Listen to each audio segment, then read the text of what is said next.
fasting, hands down, is the most powerful thing you can do for your health. If you ate no food for 5 days, would you starve to death? Or would you heal your body? Would you improve your organs? We're going to talk about exactly what happens on day 1, 2, 3, 4, and 5. Doesn't health come from nourishing the body? The real problem is that you're so used to eating, it's hard to give that up. What we're doing when we're fasting is we're basically mimicking how our bodies were evolved genetically. If you just think about like the Stone Age time, did we eat 3 meals a day plus 2 snacks? Could we actually order Pizza Hut 24/7? No. We did not eat very frequently back in the day. Now, our genes are so confused on what's going on, especially if those calories are junk foods. When you start this program and you stop eating, your brain's going to get smarter. Every single cell in your body is going to be very, very resilient. So let's go through on day 1. You are going to lose something called glycogen.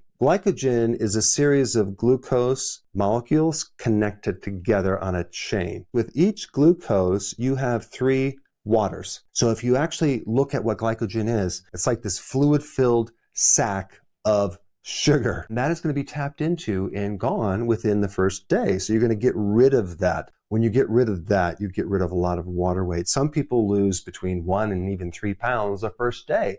And some people need to lose that because they're just retaining way too much fluid as well. You're also going to be lowering this hormone called insulin, which is the control switch to whether you burn fat or you burn sugar. If insulin is low, you're going to be able to tap into your own fat. What am I talking about? I'm talking about when you're fasting, you're no longer eating food, but you're eating something else, your fat. This is why your appetite completely goes away. You're so satisfied, you have no desire to eat because you are eating. You're eating 24/7. You're eating one of the most biologically amazing foods that was ever created, and that is fat. Also, when you digest your fat, you don't need to actually use or tax your digestive system. You can just go right from your fat to your liver and use it as fuel. Because the body is sensing, okay, no food coming in, it's going to start turning off the switches to any type of growth. And it's going to start turning on the repair mechanisms in the body. Day 1, you're going into this, you stopped eating.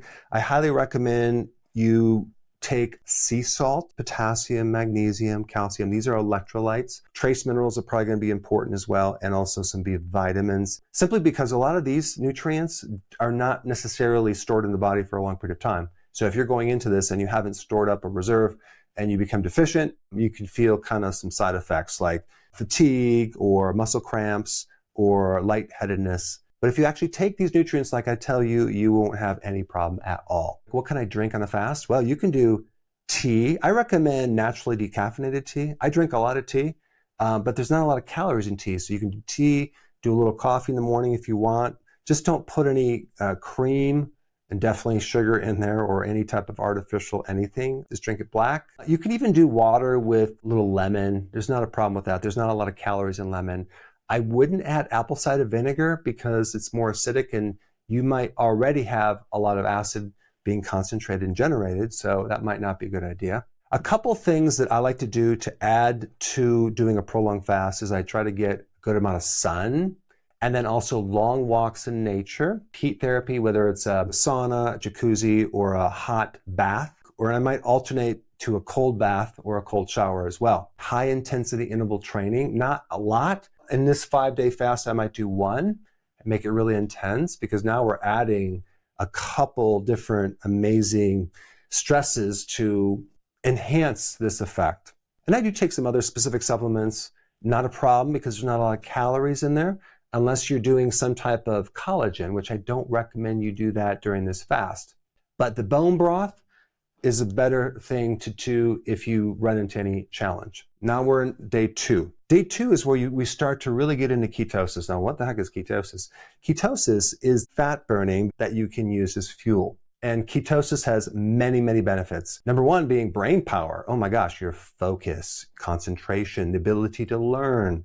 Ketones are actually considered like a natural antidepressant. At day 2, we're getting more ketosis. You're going to be less hungry. And we're starting this amazing thing here, which I'm going to explain right now, called autophagy. What the heck is autophagy? Your body takes all the junk that it doesn't need and it recycles it for fuel and new body tissue that it needs. So the body is very efficient. If you're going to stop eating, it's going to take these resources that you'll never need. They're just there and they're just clogging everything up, and it's going to clean those out. These little tiny recycling factories right here, it's called the lysosome. And that factory allows you to take all the different damaged protein and it breaks it down, and then it spits out on the other side new raw material to make new cells. And that's called autophagy. This is why when you start doing fasting, it's kind of an anti-aging tool that you can use to actually get younger. Day 3, you're in deeper ketosis now. Now your brain is really, really happy. Your body's fuel right now is primarily ketones. Now, some people might tell you, oh, ketones are a backup fuel if you run out of glucose. That is so not true. Ketones are the primary fuel. And this is why if someone has been damaged by eating too much refined sugar, ketones can come in there and actually help heal them. But in day 3, we're getting this deeper ketosis. We're getting more brain power. We're getting better mood. You're going to feel kind of euphoric, kind of like really kind of happy and good. And that's because you're stimulating this thing called BDNF, brain-derived neurotrophic factor. What the heck is this? It helps support making new brain cells. It helps increase the capacity for learning and more cognitive power. When I'm on a day 3 fast and I'm doing these videos, like I have very little editing. I mean, it's just like, I'm just right there all the time. Bam, bam, bam, bam, until I eat. And then it kind of clogs everything up in my thought pattern. BDNF can increase by 400% at day 3. Not in every single case. Sometimes it only increases by 40%. Then we have something called deep autophagy. I just want to explain this one more time because autophagy is the recycling of old damaged parts, but it's actually more than that. Mitochondria, the little energy factories of your cell. Most chronic disease comes from damage with your mitochondria. One of the types of autophagy is recycling damaged mitochondria. Cancer comes from damaged mitochondria. So right there, that's a plus point. Secondly, if you have any type of chronic illness, let's say it runs in your family, or maybe you have something brewing in the oven because it takes 15 to 20 years for some of these chronic diseases to manifest, guess what? Autophagy is going to start cleaning that up. Autophagy will also help clean up old intracellular, inside the cell, pathogens. Epstein-Barr virus, certain bacterial type stuff, fungus, mold, and that's in your cells. Autophagy is going to clean all that up. Think about what that will do for your immune system, and that's the next thing I want to talk about. At day 3, 72 hours, you're going to literally get a reset of your immune system. These old, damaged white blood cells get recycled to the point where you develop a new immune system. The thymus gland, which is on top of the heart, which is the training camp for your T cells, starts to grow when you start doing fasting. As you get older, it atrophies and gets smaller. The stem cells for your immune system also start getting stronger. Let me explain stem cells. They're basically cells that are kind of a blank neutral slate. They haven't really developed in anything. They can turn into anything. They're kind of like a neutral cell. So you have them sitting there waiting, and they do keep reproducing into other stem cells, but they're waiting there until the point where someday you might need some new cells. Well, guess what? The capacity for your stem cells start to increase, but not quite yet. It's going to really happen when you start refeeding. You're increasing this capacity for this amazing release of a new immune system, kind of like exercise. Or let's say you do some super intense workout and you worked really hard and you did it to such an extreme, such an intensity, to the point it was at failure. Well, the benefit from that versus a tiny workout is going to be much better, but you're not going to notice it for a couple days or even a couple weeks. The same thing with this. The reason why we're fasting for 5 days is we're going to create a bigger bang at the end of 5 days when you refeed. Okay, that's with the immune system. And the gut lining. In your gut, you have like 27 feet of intestines. And it's just really just like one cell layer. It's really thin layer of your entire GI system. And every 3 to 5 days, it gets replaced. Well, guess what? You haven't put any food in this long tube for 3 days. Think about what's happening. You are finally, for the first time probably in your life, cleaning out this system and finally a chance to really heal and regenerate without any food that's constantly causing your body to work. Not to mention the type of food that we eat is just like totally inflammatory, but we're not doing that with this fast. So we really get a chance to kind of rehab our gut lining. And then at day 3, you're really going to get this massive spike of growth hormone. Growth hormone protects you against muscle loss.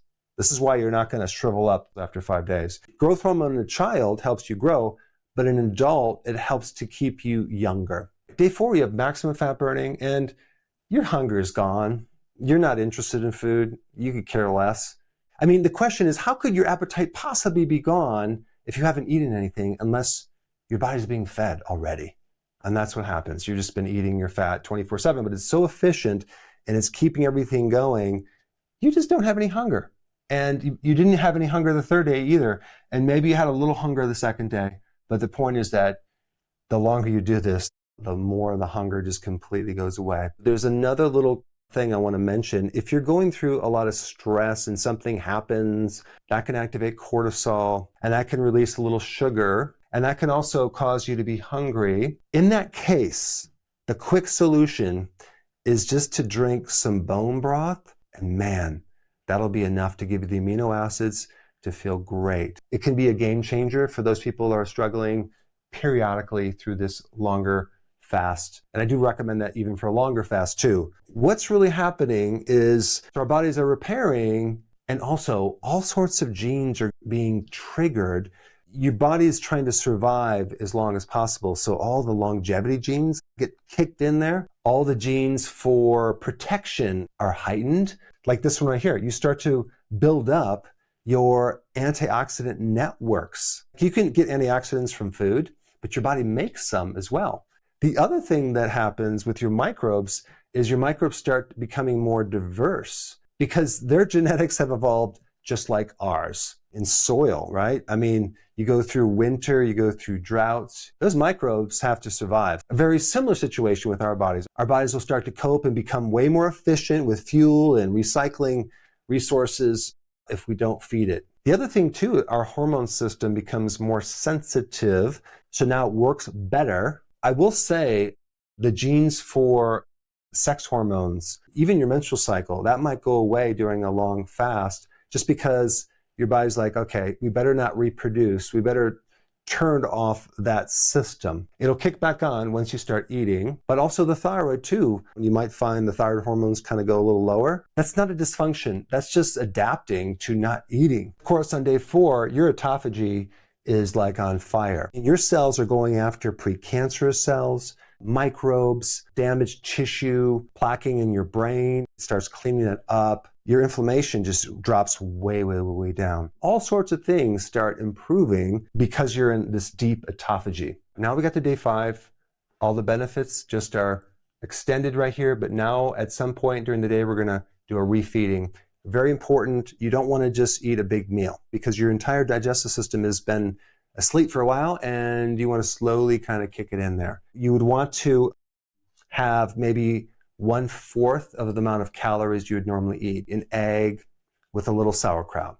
Wait for a couple hours. Maybe have a little soup, a little avocado. Wait for a couple hours. Some berries, a few nuts. That type of thing. And don't introduce a full meal for a couple days later. So you want to slowly get into this because if you overload your digestive system, you're going to feel very nauseous and kind of sick to your stomach. And what's really important is not to consume sugar or carbohydrate at this point, but bone broth is really good to consume because you have something that's really easy to process. You have these amino acids and there's vitamins and minerals. What's going to happen when you refeed at this point? You're going to get a massive rebuild. And this is why it's so important to put in quality food, grass-fed, grass-finished beef or lamb, pasture-raised organic eggs, things like that. High quality organic food if you can afford that. And the on switch now is for grow. after this 5 days, boy, your skin, your muscles, your joints, your brain is all going to be that much better. And like I said in the beginning of this presentation, there are genes that are going to be turned on that would never be turned on if you didn't do this. And these genes are protective genes against DNA damage, protection now of your mitochondria, you get protection of your neurons. But if you never fast, you never get a chance to turn on these genes. I do not know of any better way to create more health than this prolonged fast. But to be able to work up to this prolonged fast, you really need to start with regular intermittent fasting. And for that information, you need to know all the details in this video right here. Check it out.